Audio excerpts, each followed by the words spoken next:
Hey everybody, this is Larry with Leading Edge Industrial, and today we're going to go over a first of a 6-part series in creating a mechanical pen, pencil, and matching pen holder set.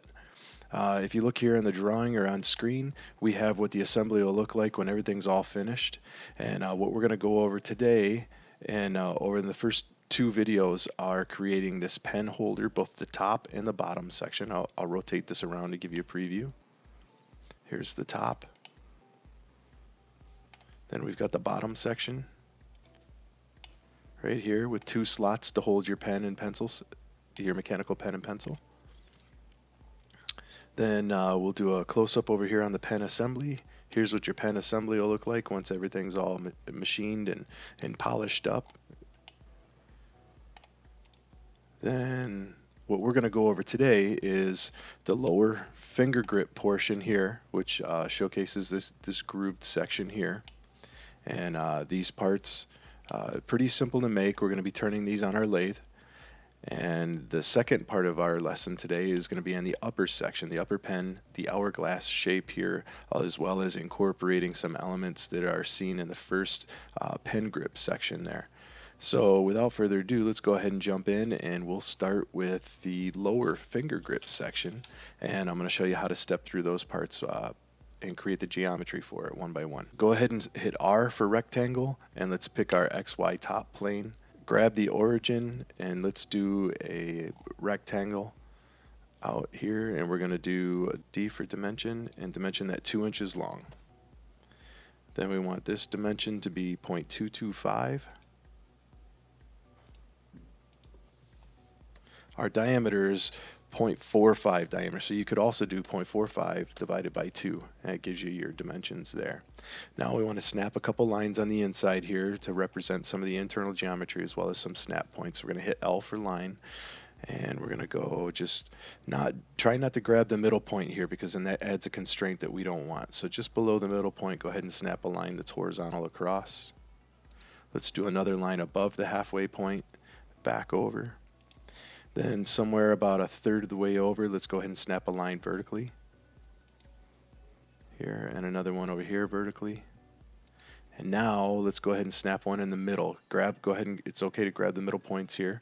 So bring it down. When you see that triangle, you know you're in the middle point. So that's that. Then let's snap a line from this line here to the tip of this line, the starting point of this line here. And we're going to repeat that on the other side. Okay, now that those are done, let's go ahead and hit escape, and then select these 4 lines. And actually, we're going to select 5 lines here. We're going to select this line here, the bottom line, the lines that you had on both edges, as well as this central point line here. And we're going to hit X to turn those into construction geometry. I was wrong. Let's go ahead and hit this line here, the lower one, and hit X to turn that into a line, because that is actually going to be used in our Revolve. So now at this point, really what we have to do is add some dimensions. And these are arbitrary dimensions. You can go ahead and change these to suit your needs and your design. These designs are very fluid, very easy to do, but this is just a design that I came up with to do, add some simple features and make it look nice. So the first thing that we're going to do is let's do D. We're going to go from our corner point up here, and let's make that 0.2 inches. Then we're going to do from the bottom line to this line here, and that is 0.248 diameter is what's going to turn out to be. So we want to half that dimension, so 0.248 divided by 2 gives us that line there. Then we're going to do up to this line here, which is, we want that to be 0.376 diameter. So make that 0.376 divided by 2 gives us that line there. And as you can see, we're starting to get everything locked down here. But if you look down here, we can still grab this line if we wanted to. We could still grab this line because it's not secured, if it'll let me, and we can drag that out.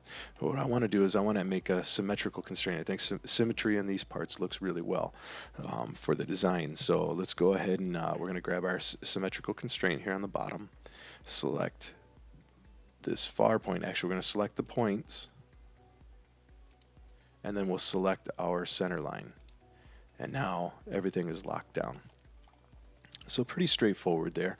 If we were to just do the revolve now, you would see a torpedo-shaped object. So let's go ahead and do the revolve so you can see it, and then we'll come back and we'll do the finger grip section. So in order to do the revolve, we go up to Create, select Revolve, select just the geometry area that we want to revolve around, then go up here, select Axis, and select our line that we want to do the axis around. It's 360 degrees, and if we hit OK, there's our revolve. So we've got our torpedo shape there. Now what we could do here is we could add another sketch and do the same plane and then revolve that around as a cut. But what I want to do is go back to the original sketch and try to keep everything all in one sketch here. So we'll turn that on. Let's go to Edit Sketch. This makes things a little more fluid as far as the cam. You'll appreciate it when you come to do the cam as well as the surface finish on this design element here. So create a line just somewhere above, about 30 thousandths above the object here. Hit X to turn it in construction line, C for circle, and now pick this line to put your circle on. So on this one here, let's go ahead and we'll hit D for dimension, and let's make that circle 1/8 of an inch in diameter, 0.125. Okay, now we still want to stay in dimension, but we're going to select this line here in the outer edge of our revolve, and we want to make this, I like the idea of making this about a 32nd of an inch off, or 1/4 the diameter of whatever circle we have here. I think that turns out pretty nice there. So if we hit enter, we're going to grab our diameter dimension, and we're going to say divide by 4 and hit enter. And now we've brought that closer to the bottom. And what that does is when we do our revolve, it's just going to do this lower area of that arc as a cutaway. Now let's go ahead and do a dimension again, and we're going to go from the center point to the start here, and let's make that 0.0935. That's 3/32 of an inch there. And now what we could do is you could just add more circles and dimension off the circles, but the easiest thing to do is to go up here and do for your create an array. Oh, I'm sorry, and sketch, do a sketch array, rectangular pattern. And we're going to select our object that we want to pattern. That's this circle here. And our direction is along this line. And we want to do, let's make that 100 thousandths, 0.1. And let's do, what we want to do is up here in the top, it says distance type, extents. We want to do spacing. So extents means it's going to try to fit all of those objects into whatever dimension you give it. And right now we want to do an accurate spacing between objects. So let's go ahead and set this at 0.1, see what it looks like. Maybe 0.15. I'm a little bit happier with that. Maybe a little bit larger. Why don't we do 188.188? That's probably okay like that. Let's make 5 of those. And you know what? We'll add 6. I think I like the idea of having 6 there. Looks a little bit better. And I'm going to decrease this maybe down to 156, which would be 4 millimeter. It makes it a little bit tighter, and I think that those grooves are going to look a little nicer. So now we're done with that, hit enter, and now all of our objects are locked in space. Now, when we go stop sketch, we're going to go back down here to where our revolve was created, down in the timeline here. Right click and select Edit Profile Sketch. Oh, sorry. We're going to right click on this and say Edit Feature. Now what we want to do is we're going to say for our profile, let's just delete that. I'm going to say select, and I'm going to grab just that minus all of those circles. And you see it gives us a preview of what we're looking for. So let me go ahead and center that so it's up here. And that's exactly what we're after. We're going to add a couple fillets here in just a second and say OK. Now we can turn our sketch off so we can see the geometry a little bit more. And by itself, that would be okay. However, I don't like these sharp edges here. when we go to do our cam, we want to have something, a nice rolling surface, especially with wood. Unless you're going to come in and out with the tool, you're going to end up with some burn marks here wherever that ends, because it's going to cause a little bit of a delay at each one of these stopping points, where this line comes in before it calculates. And it's only a fraction of a second, but it's enough that you can see it in the wood. I didn't change it on ours that we had at our last demonstration because I actually liked the burn marks on it. However, this can cause problems if you're using high-speed steel tooling, even with your carbide tooling a little bit, because then you're creating a little more wear and tear on the tool. So right now, let's go ahead and add a fillet in there, and this is just going to be an arbitrary size. Again, you can change this to anything you want. So we're going to hit F for fillet. I'm going to select all of these sharp corners here that we have. And we're going to put in a fillet. Let's just try 0.03, see how that looks. Ooh, that looks pretty good there. I like that. I think maybe we'll stick with that. Let's try 0.04 to see how that looks.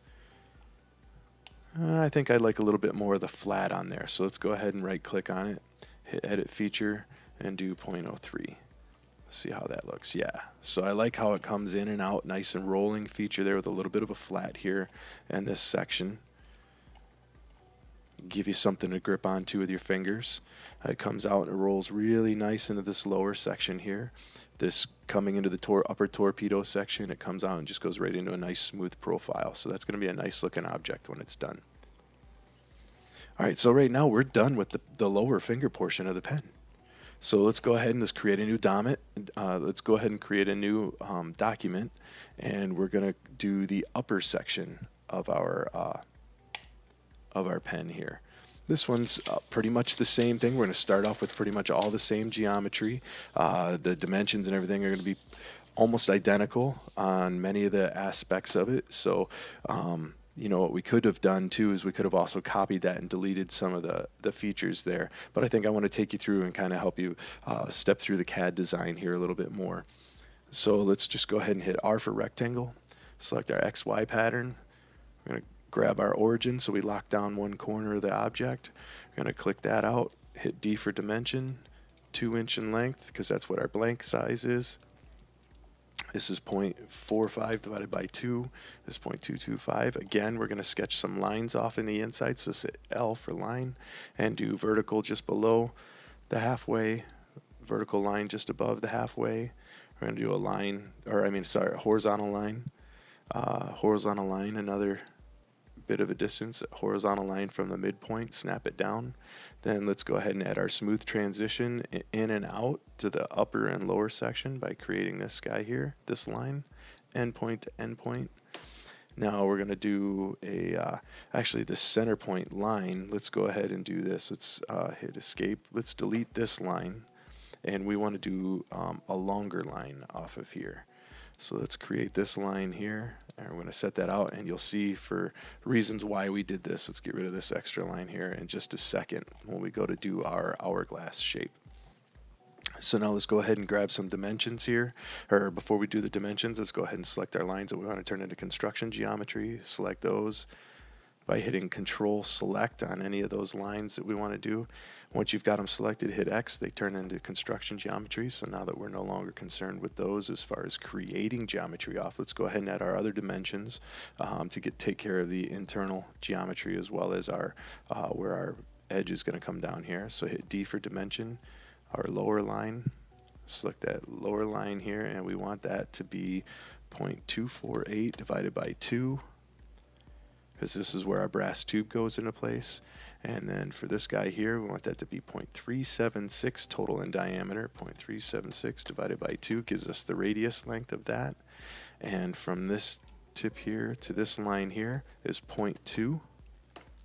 And in order to make that symmetrical on the back, I like these parts symmetrical. So once again, let's go ahead and select our symmetry constraint. We're going to select the end point, and then we're going to hit our midpoint line, and now we've locked down our entire design as we need to. So, and let's go ahead and add this hourglass shape here, and make this hourglass shape here by hitting C for circle. Select the end of our line, and we're going to bring it down so that it ends up tangent with this point here, basically where the line and this line coincide. So hit that, and it doesn't have a dimension, so it's not locked down yet. So let's go ahead and hit escape, hit D for dimension, grab the inside of that guy, and we want that to be 5 inches. Through experimentation, I found that 5 inches turned out to be a pretty nice line there. However, go ahead and experiment this. So you may like it to be, you may want to click on it and say, make that 8 inches, and it makes that hourglass just a little bit longer. As a matter of fact, I kind of like that. So let's go ahead and stick with that 8 inches. Now, the last part on the one that I showed you had a couple of indents right here to copy that first, kind of the accents from the lower section. So why don't we go ahead and add those in here? We're going to do a circle.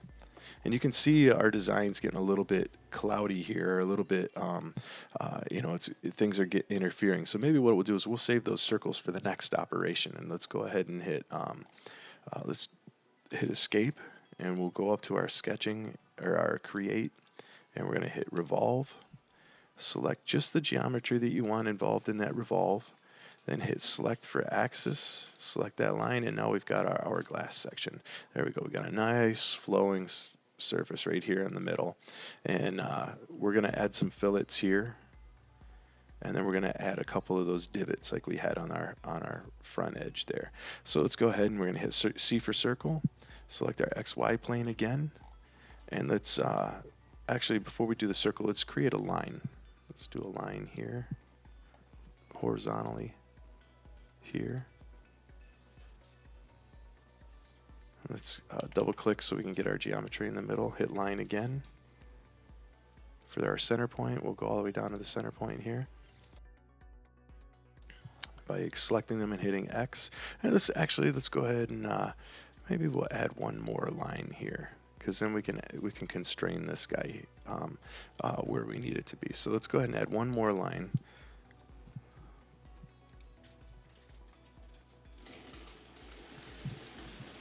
Select it and hit X. Hit D for dimension. I want that to be 0.45 divided by 2. That selects the outside edge there. And then this line, we're going to do our, let's add our circle, C for circle. Add a circle on the edge there, a circle on here on that line. Hit D for dimension and dimension these circles to 0.125 like we did with the lower section. Select both of these circles and hit our equal constraint. And now we're going to say dimension here. Select from this line to this line. And we're going to say, oh, actually, I jumped the gun here. Let's delete that. No, I'm right, because I did dimension and I was just looking at the other place. All right, so select this guy here. Don't enter in a number. Just hit this dimension divided by 4. That gives us our length where we want to be. And we have one more dimension to hit, and that's going to be from the center of this circle to this point right here.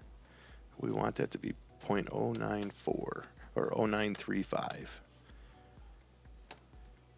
Oh, 0.0935. There we go, that's better.